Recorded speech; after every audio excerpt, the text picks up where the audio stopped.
Some believe that the Baltimore Ravens will be headed back to the playoffs in 2016, but I say, wait a second. You're watching the MJ Take on Sports Fan Entertainment.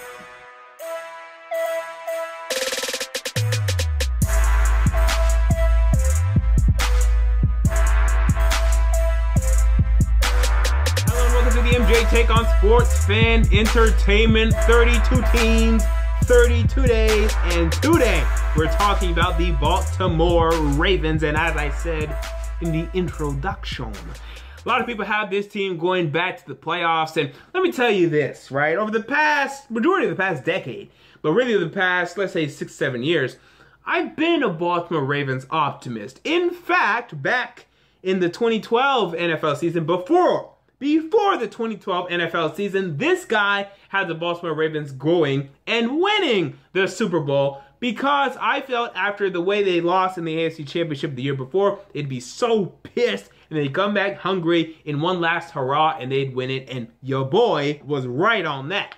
I have the Baltimore Ravens and the New England Patriots, a rematch of last year's AFC Championship, and this time it's a different result. It's the Baltimore Ravens going to the Super Bowl. In the Super Bowl, who's gonna win? I got the Baltimore Ravens. I think Joe Flacco, I said it before, he's gonna have a breakout year, and honestly, it's gonna be good enough to propel his team to the Super Bowl. Joe Flacco will win another Super Bowl for the Baltimore Ravens. Ray Lewis will retire after this season. Will Ed Reed? I don't know, but Ray Lewis, this will be the end for Ray Lewis. Now, with that said, I'm not a big optimist this year. I don't think that is bad, right? I don't think that the Ravens are screwed, that they're a horrible team, that they're going to be 3-13 or anything like that. I just think that they're not going to be as good as they were in the past for a number of reasons. Let's get into it. Let's get into your team. Look at your strengths, your weaknesses. Look at your schedule. And then we will get out of here after I give you my win-loss prediction. So with that said, let's get into your strengths, right? Now here's the problem.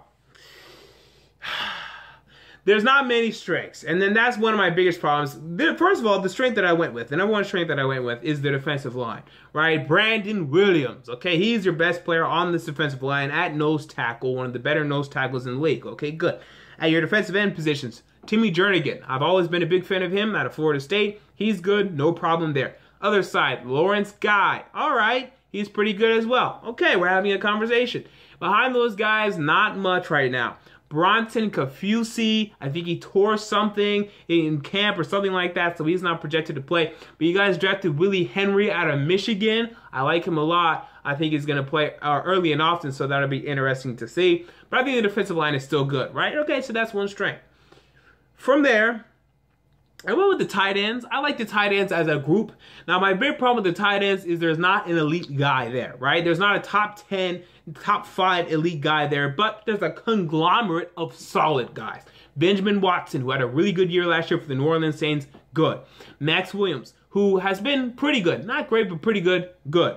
Crockett Gilmore, same story. Pretty good, not good, not great, good. Dennis Pitta, can't stay healthy, will not be the player he was back in 2012, 2013, 2011. That's unfortunate, but that's just the case. I think he's done. I think he's finished. But hey, your 1-2-3 punch at tight end, that's good, good. Problem is, again, not an elite guy there. That sucks. Okay, from there with this football team, there's plenty of positions where they're okay. In fact, I'll tell you right now, I don't actually have a big weakness for this football team. I don't love their cornerback depth. I don't love their depth in other areas, but I don't think there's a position where you look at it and you say this position is really weak. It pales in comparison for a lot of NFL teams, or to a lot of NFL teams, except for maybe inside linebackers, but I gave them a slide. So let's look at all of these positions, and let's start with the quarterback. Joe Flacco. We get it, right? If we're ranking the 32 quarterbacks in the league, he's probably around 18, 19. That's fine. Not great. A little bit of a down year last year for me. I was really disappointed, even when he was healthy. I thought he could have led the Ravens to some more wins early. But hey, I think he's going to be better, and that's fine. But he's never going to be a top 10 guy. He's just not going to be. Let's look at your running backs, all right?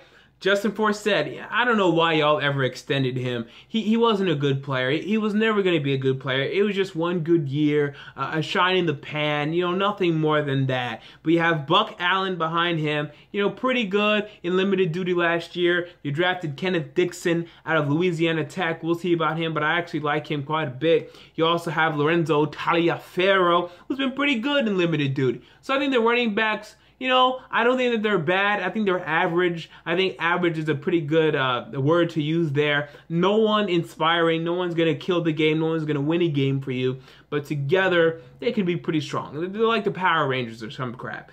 All right, so from there, let's look at the offensive line. Okay, so offensive line can end up being pretty good. Ronnie Stanley out of Notre Dame, I like him. The only problem is, when these tackles, they've been transitioning horribly in the NFL the past couple years. I mean, absolutely horribly. It takes them at least a year to be good, at least. Jake Matthews, it took him a year. Taylor Lewan, it took him a year. And then some guys just stink, like Greg Robinson or Luke Jokel. And some guys take years to develop, like Eric Fisher. So you're just kind of throwing, just saying, hoping, and saying hopefully this guy will be good. Brandon Scherf last year, he was pretty good, but he was playing a lot of guard. And there weren't many tackles in last year's draft anyway. So, I mean, in recent history, guys, the tackles, they've been taking a while. So I'm assuming that I think Ronnie Stanley's going to take a while to develop here. Left guard, John Urschel. Don't love him at all. I know he's the crazy mathematician, the Albert Einstein from Penn State and all this crazy stuff. Oh, I'm a nerd. But as a football player, not great. Don't love him. Center, Jeremy Zuta. One of the better centers in the league, so that's fine. Right guard, Marshall Yanda, the best player on the football team. Not just the offensive line, on the football team. So that's great there. Right tackle, Ricky Wagner. Thought he had a disappointing year last year after a very strong 2014 campaign. Really dipped down last year, man. What happened, man? Damn. But hopefully he can go back to his former state. So the offensive line could actually end up being a strength. But again, it depends how Ronnie Stanley improves and if Ricky Wagner can go back to his 2014 form. Wide receivers, again, could be good. It all depends on, number one, Steve Smith. Can he come back healthy, strong as ever? His mental toughness will be there. His physical toughness, we shall see. Torn Achilles at his age, ouch, ouch, ouch. Kamar Aiken played well last year without Steve Smith. I think he's a pretty good number 2 in the wide receiver in the NFL right now. That's good. Good. When we look at Mike Wallace, I think he's going to have success with this Baltimore Ravens team. To a certain extent, won't get 1,000 yards, probably 5, maybe 600. That's pretty good. Brashad Perriman can't stay healthy. I was never a big Brashad Perriman fan anyway, though. And the guy, he's raw, can't catch, drops the football a lot. The one thing that that you could make an argument for him coming out was, let's get him in the NFL. Let's train his hands. Let's train him. Let's teach him how to run routes consistently, run routes well. But he hasn't been on the field. He hasn't been on the practice field. Hasn't been on the NFL field. So he's still raw, and he can't stay healthy. No faith there for me. But the wide receivers are actually pretty good. I couldn't put it in the strength category without seeing how Steve Smith is. Let's move on to the defense. All right, so the linebackers. Outside, let's start there. First of all, there's some old men here. Terrell Suggs, 33, I believe, going on 34, tore his ACL last year. No, not his ACL, Achilles last year. That sucks, man. After getting 12 sacks in 2014, I expect probably only 8 this year. It's going to hurt. It will. Elvis Dumerville really suffered without Terrell Suggs last year. I mean, he was crying. I saw him crying every week. Missing Terrell Suggs. Oh, where's Steve Suggs? I can't do shit out here. Yeah, you're right. I think he's going to get 10 sacks this year, though. I think he's going to go from 6 to 10, not the 17 that we saw in 2014, but hey, a good 10. Inside. And by the way, there at outside, linebacker real quick, Zadarius Smith, he's okay. I wish you guys probably would have gotten more, because again, Bronson Kafusi tore something, so he's not going to be able to pass rush at all. So we'll see about the outside linebackers depth there. Inside linebackers, this is probably the weakest unit of the team. I didn't quite put it as a weakness though, because I don't think it's that bad. I think it's a little below average, but fine. CJ Mosley, not great, right? I've been a little disappointed with him lately. After a strong rookie campaign, after a strong second year, really had a down year last year. He should go back to his old form though.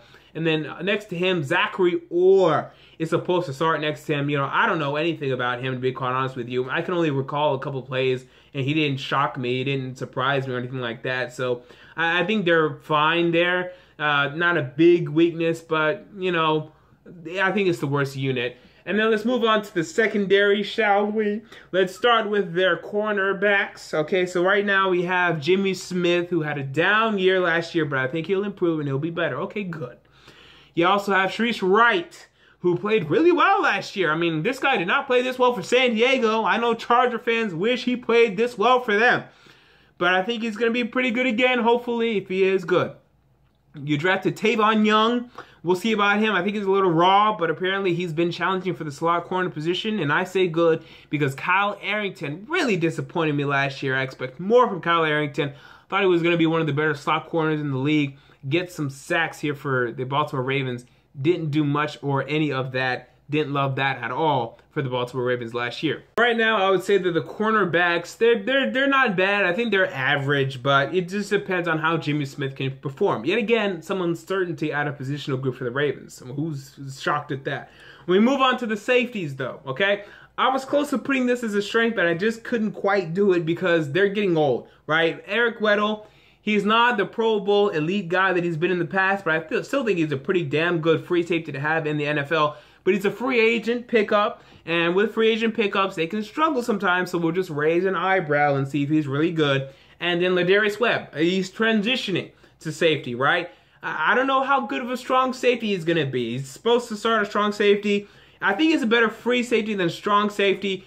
I like the move in terms of I've seen him lose some athleticism, lose some jump, lose some fire, lose some speed. So I think that transition will help. But is he going to be a good banger, a good tackler here at this position? I don't know about that. So there's too much uncertainty here for me to say that the safeties will be a strength. But I'm intrigued. Behind them, Matt Elam, he may not even make the team. So I don't think there's much depth there either. So with that said, let's move on to the schedule. And before I do that, let's look at the outlook of this team, right? So again, as I talked about, I don't think there's many weaknesses on this football team. But the strengths that I gave, the defensive line, and what was the other one? I don't even remember. The tight ends. They're not that strong, right? They're good, but they're not that strong. And with this entire Baltimore Ravens team, the thing that I'm struggling with the most is where are your elite players? Where are they at? Where they at? No, because I don't see them. And you need elite players to have success in the NFL. Like if you're right now, let's say let's compare you guys and the San Diego Chargers, right?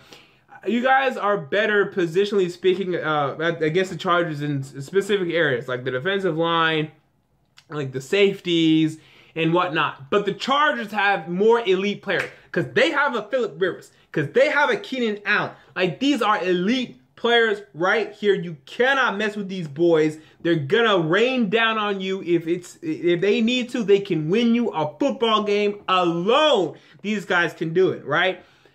Where are your players that can do that, right? They're not there. And when you guys were consistently making the playoffs, you had Ray Lewis, you had Ed Reed, you had these players that could do that for you. You had a Lodi Nada.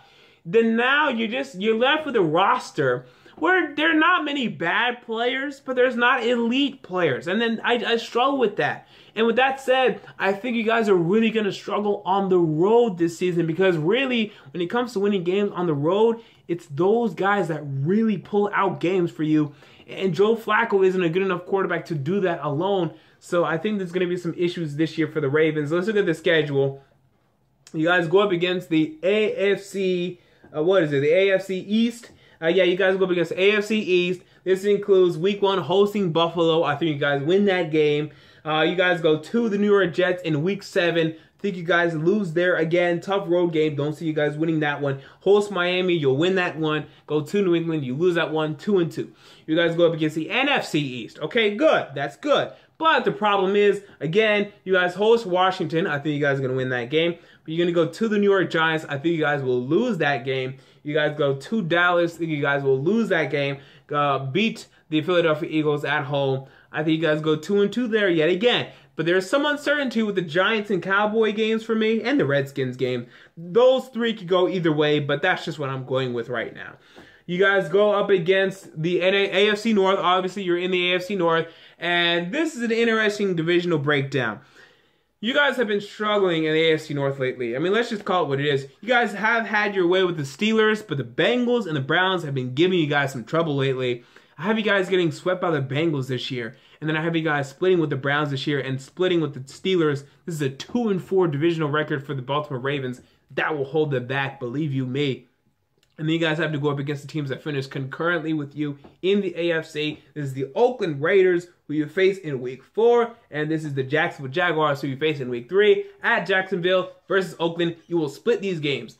I don't know how you're going to split them. I'm going to assume, let's change it up. Let's say you win on the road. So I have you guys beating Jacksonville, and I have you guys losing to Oakland, right? So let's just change things up. So this is a 1-7 road record, and it probably won't be that bad, but I think it's probably going to be 2-6. Maybe 3 and 3-5. Like, let's say if you guys beat the Steelers in Pittsburgh, but then they beat you in Baltimore, because sometimes that happens in intra-divisional matchups. But I think the road is really going to give you guys problems this year, because a lot of these teams that you're facing on the road are decent teams, and you guys don't have the elite talent to pull out these games to me. I think this is a transitional year for the Ravens.